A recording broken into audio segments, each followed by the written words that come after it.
If you've ever wished you could be a fly on the wall when somebody's coming to see your home for sale, well, today I'm going to share with you all of the things that buyers are thinking about when they walk through your house. And if you're a buyer, you need to be thinking about these things as well. Stay tuned. So welcome to this YouTube channel. I'm Catherine Newman, and I hope that you will find some value in what we're going to discuss today. And basically, we're going to talk about what are buyers thinking when they come through your house? What's going through their little minds? What are they thinking about? I want to know what you're thinking. Because haven't we all wish we could be like a fly on the wall? Well, I don't know anybody that would want to be a fly, but we've all wondered that before. And of course, today I want to share with you just the same thoughts and comments that my buyers are sharing with me when we walk through homes, whether it's new construction or resale home. And of course, I think today a lot of what we're going to discuss is basically going to hit that resale market, but some of it does apply for new construction as well. If you haven't already, please be sure to like this video and subscribe to this YouTube channel so I can keep great information of value coming your way. Let's dive in.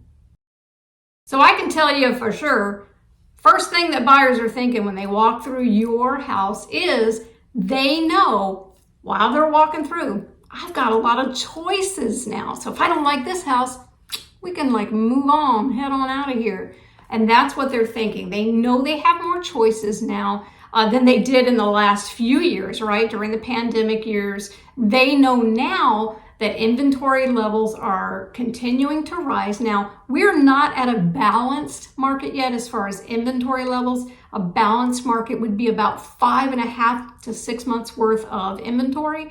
And for Manatee County, I think we're still under 4 months for inventory on single family homes. And I think we're getting close to hitting 5 months for Sarasota County. So we're right there. So because there's new inventory and not just resale new inventory, there's also a lot of new construction. You know, I talk about that pretty much every week that we have a lot of new construction inventory in both counties.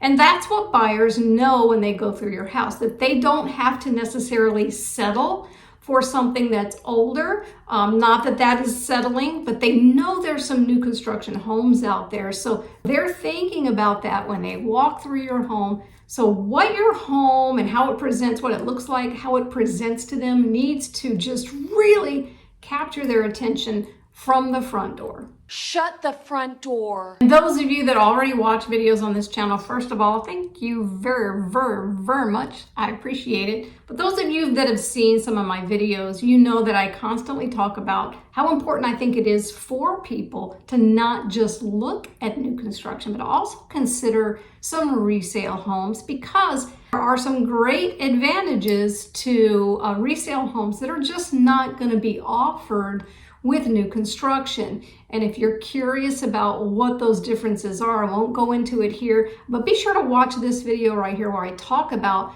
what are some common things that are really great advantages to a resale home as opposed to a new construction home. So if you're a seller right now in this market, or you are thinking about being a seller in this market, you really need to be aware of the fact that buyers have more choices. Price your home appropriately. Make sure you understand that buyers are really being enticed right now with incentives, kinds of money and incentives and buy downs and closing costs and that sort of thing. So you need to strategize with your agent, whoever's listing your home for sale, the best way to present it to the market. You also want to make sure that you have maybe some incentives that you could offer a buyer as well. But just be aware of the fact that they're not just looking at your home. They have several other homes to check out. And number two, what buyers are thinking when they go through your home. Now, again, specifically, if we're talking about resale home, well, you know what the buyers are wondering. They're wondering, can we afford insurance on this home? First of all, can we even get a policy depending on the age of the home, the roof, all of the components, blah, blah, blah. That's what they're thinking about. Can we afford the insurance on this home? Because they've all heard the terrible stories about the insurance industry right now over the last several years here in Florida. And then they're also wondering whether it's resale or new construction, can we afford the HOA fees and the CDD fees that are attached to my principal and interest payment? And all of those things are going to add up. So they're going to be looking at their final payment, principal, interest, taxes, insurance, any private mortgage insurance if they put less than 20% down. So these are all things that are going through the minds of buyers when they walk through your home, whether it's a resale or new construction. Number 3, another thing buyers are thinking about all the time is, can I make this floor plan, this layout, work for my family, for our needs? And this goes for both resale and for new construction because, buyers have specific needs. You do. I know I did when we were buying this home. And I've said it before on this channel, to be really quite honest with you, in retrospect, I wish we had an extra room, whether it's a bedroom or a bonus room. Well, and of course, a 3rd car garage. That would have been, yeah, it makes me mad we didn't do that. But we didn't. We came from a 3rd car garage in Colorado. We thought, we're not going to need all that space. Yeah, you kind of do. So for us, we do. So for us, we wish we had gotten more space. So buyers are coming in and they're thinking, we need to make this floor plan, this layout, work for whatever family situation they have, and also work for any hobbies. Maybe they work from home. Maybe they have extended family that live with them, or they know they're going to be having a lot of guests, kind of like we do. So that is something that they are thinking as well. Can we make this floor plan work for us and our needs? And no kidding, seriously, you would be surprised how many times I'm walking through homes with buyers, whether it's resale or new construction, and they are envisioning themselves in a certain room, how the furniture would be placed, where they would put a desk, where they would watch TV. All of these things really matter to buyers. Where's Fido going to go? Is Fido going to have his own space? These are things that are important. So they walk around the house and they really are trying to make a space work for them and their situation. Number 4, buyers are thinking, will this community be a good investment for us over time? Of course, basically what they want to know is, am I buying a home that's a good value? Is it going to increase in value over time? Is this a good investment? I always recommend to any buyer, and when I take my buyers out, we do the same. We drive around the community. We're going to look at the other homes. We're going to see how well the other homes are maintained on an average. There's always going to be a few maybe that don't do it as well. But if the overall community is looking really nice, those are things you want to pay attention to. Are the yards maintained? Do people have nice lawns and that sort of thing? Are the houses in need of exterior paints? Are people's roofs knocked out and that sort of thing? So we're going to drive around communities and check these things out. We're also going to go check out, if there are any available in a community, their amenity center. So let's say there's a clubhouse or a pool, or there's a dog park, or benches, or anything that comes in a community, a fitness room, any courts, whether there's pickleball or tennis, or even a golf course community. These are all things that we drive around, and we want to know, are these things in good working order? Has the HOA maintained, or the CDD fee maintained all of the structures and amenities that are being offered in a certain community? Because these are really important, of course, for future value. It goes without saying that we're going to look at the other comparable home sales that have happened in that community and kind of see where things are there as far as gauging whether this is a good investment or not. But we're also going to look at things like, how is the HOA managed?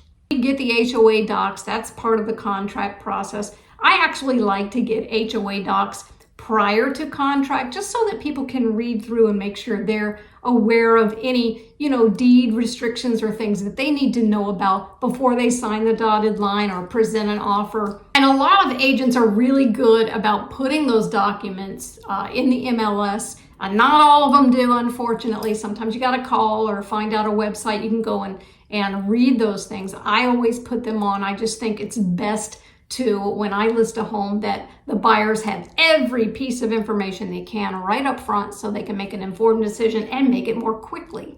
And part of the discovery and finding out what's in an HOA, what is the homeowners association, what are their responsibilities, how do they elect people, all of that sort of thing. We also want to ask for the financials for the HOA. And the reason we want to do that up close, and believe me, these are things that buyers ask about, is because they want to make sure the HOA is on solid ground. Are they making money? Do they have enough money in reserves to take care of the common areas and that sort of thing? We also want to ask the HOA for the minutes of the meetings, maybe the last year's minutes. That's important because you would want to know as a buyer if there were any upcoming assessments in that community. Are the HOA dues going to be raised? Are there any new things that need to be taken care of in the amenity center? Are they going to be taking a play section out, maybe taking the play equipment out? Are they going to be replacing it? Are they going to be fixing the golf course? Or is there going to be a clubhouse renovation? All of those things could mean that the dues are going to go up or there's going to be a special assessment. So those are all things that buyers are thinking about when they go through, especially, of course, a resale community. But as a buyer, those are things you want to make sure your agent is reminding you to check into before you sign any kind of dotted line. Number 5, I hear this a lot from buyers where they're asking, do you think that this home is overvalued for the community? Now, in terms of a resale home, let's say that we went to see a home, and this happens a lot with my buyers. We go in and they've just basically gutted the house and put all new beautiful things in. And it's really nice, and that's awesome.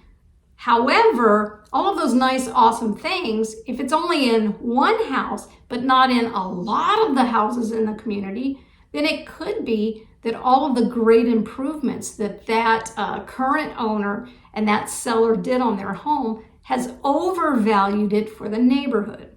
Of course, we would look at the MLS and find out what other homes have had really nice updates and upgrades, new roofs and new appliances and new HVAC and all of that sort of thing. We're going to look at that and see, is this home priced well or is it overvalued for the community?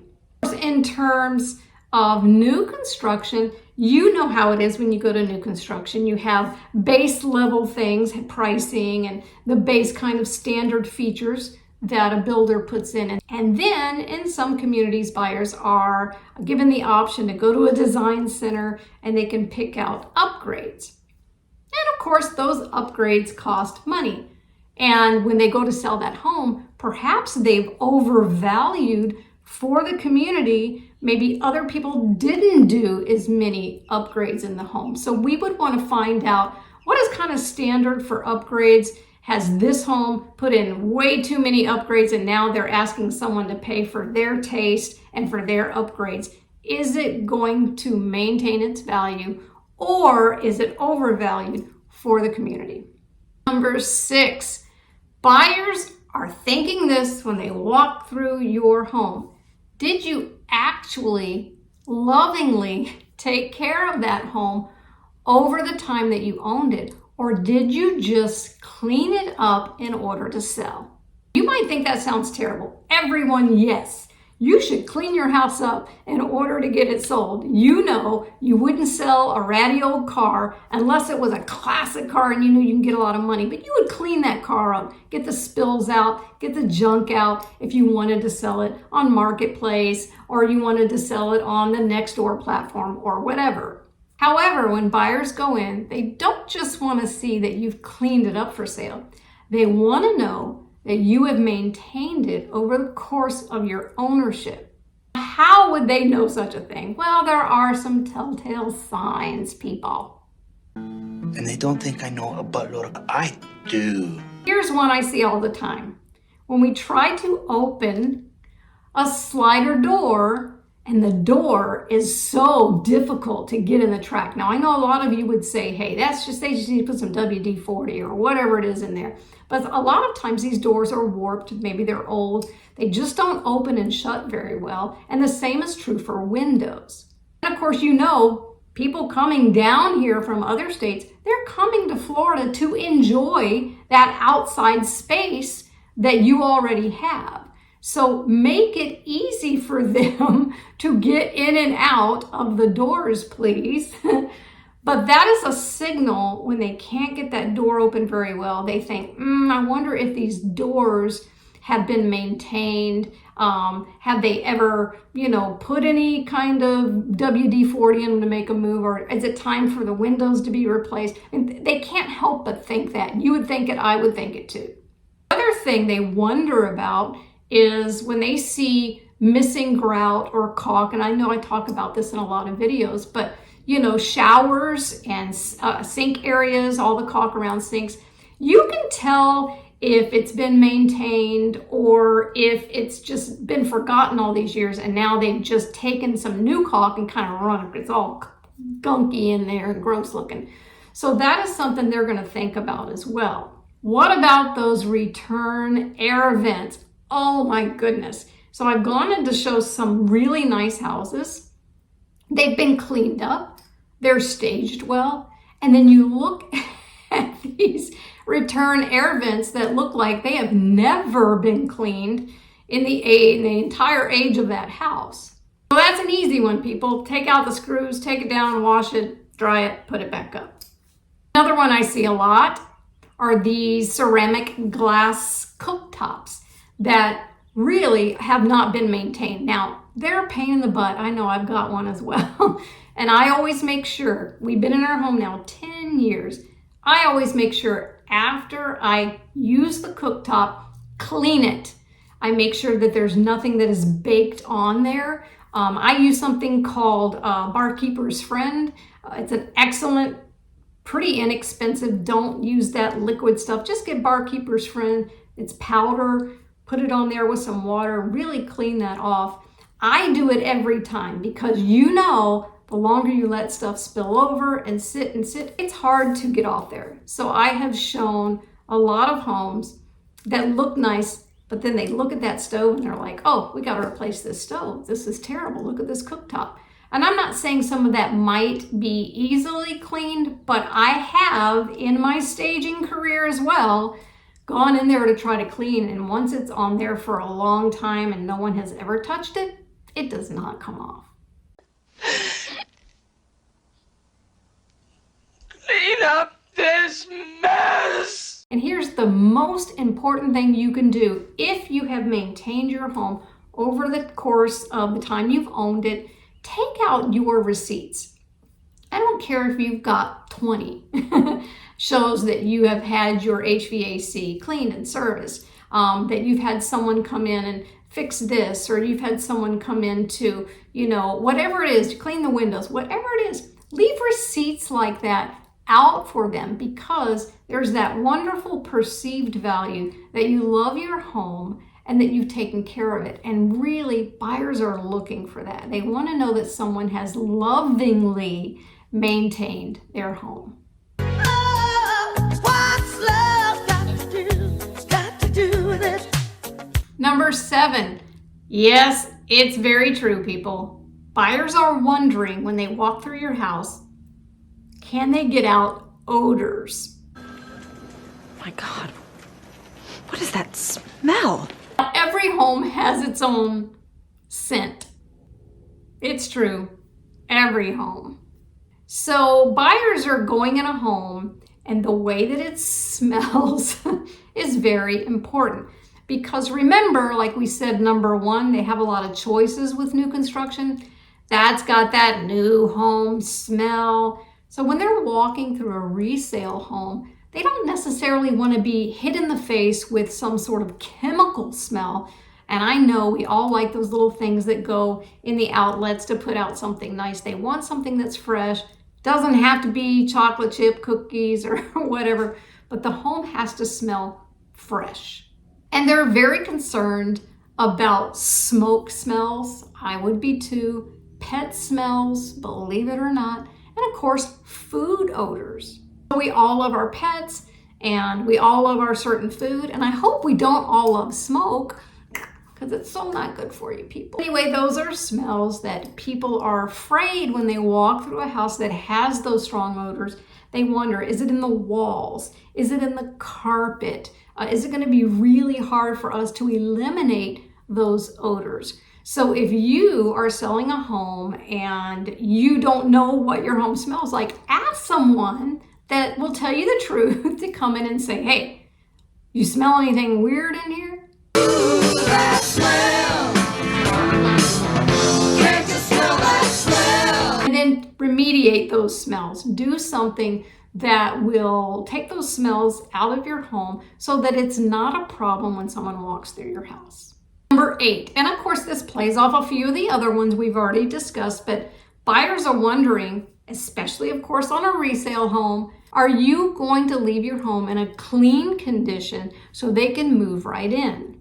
Now again, new construction, they're going to have a walkthrough. They're going to get to put up little blue tape everywhere. They're going to have, the paint retouched. They're going to have professional cleaners come in and all that sort of thing. And now I'm not saying that I haven't been in some closing days where we do the final walkthrough and things are still not done and whatever. That does happen. But on a resale home, this is very important to buyers.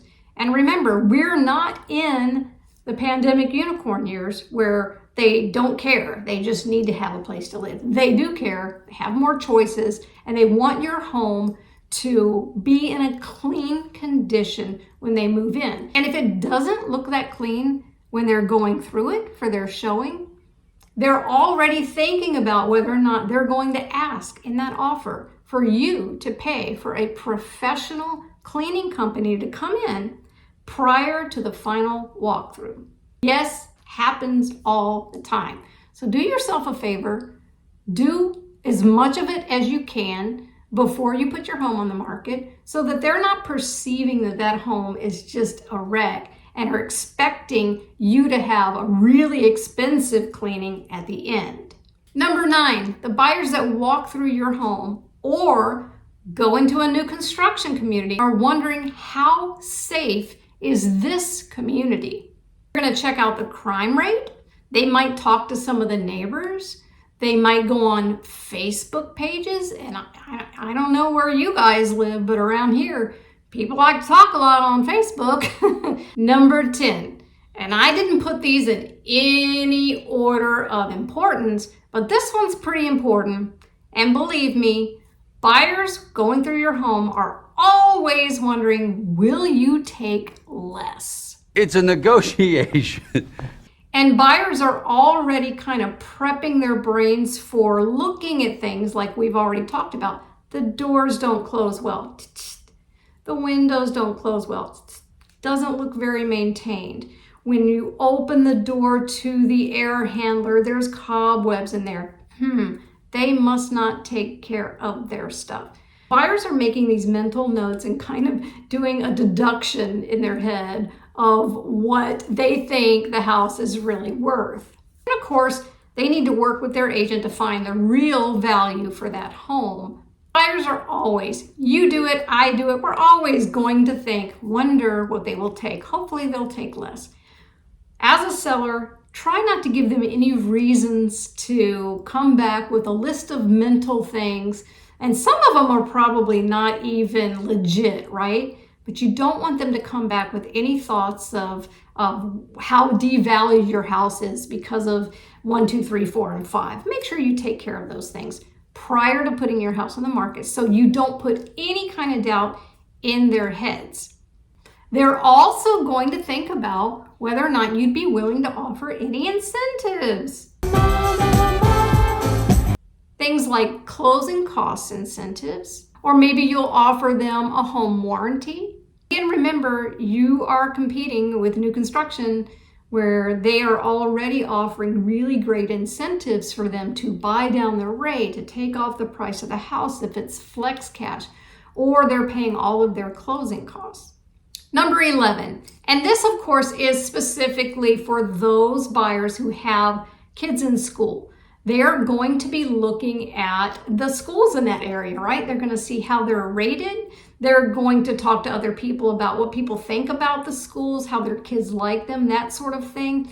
And they're going to look into which specific schools are assigned for that particular house. And number 12, buyers are always going to think about things like logistics, right? How close is your home to amenities, grocery stores, restaurants, shopping, to the local Home Depot or the local Lowe's, things that they might be used to in other areas. They want to know if there's parks nearby. Is there recreation nearby? What about medical facilities? How long will it take them to get to a hospital? How long will it take them to get to a doctor's office? Of course, they're thinking about, if they still work, of course, what their commute will be. And number 13, yep, I'm throwing in one more. And this one's kind of important, but I would say all of the buyers that I'm working with presently and the ones that I've worked with in the last many years, buyers are thinking about how you, as a seller, whether you're a resale seller or even some new construction, how easy is the seller going to be to work with during this process? I know, I'm not trying to open a can of worms here, but the truth is that if you have been difficult as a seller, it's hard to get an appointment to go see your house, you're very specific, you only give people a 15-minute window to come look at your house, or if something were to change, you get upset if they have to cancel and reschedule, of course with proper notice to you. But if that's been the case, then sometimes buyers get a little nervous about whether or not that seller is going to be easy to work with over the course of going through a contract process. And if they've gone to new construction and we've gone in and we've met with some sales reps and they felt like the sales rep was real salesman-y, salesperson-y, saleswoman-y. Yeah, I think they're all words. If that has happened, then they're also a little nervous because they tell me, people, I work with buyers all the time, they're telling me that they just have an uneasy feeling. Is this going to be an easy process? So buyers want to feel like sellers really want them to come look at their homes, whether it's resale or new construction, and that the process is going to be mutual and benefit everyone so that everyone can have a great deal as a seller and as a buyer. Why can't we all just get along? Everyone wants a good experience. Who doesn't want a good experience? All right, so there's some food for thought for you guys. I hope that has given you something to think about. Get your wheels turning up in there in that head of yours, and that you're able to maybe write down some other things that you think about when you walk through a home, whether it's new construction or resale. I'd love to know what those things are, so please put them in the comments below, things that you thought about when you walked through the times that you were going through people's homes looking for a home to buy. And please make sure you like this video and subscribe to this YouTube channel so I can continue to put out some valuable content to answer your questions and that sort of thing. And if I haven't answered your question, please put those questions in the comments below. I'm Catherine Newman, and I look forward to seeing you next time. See you then.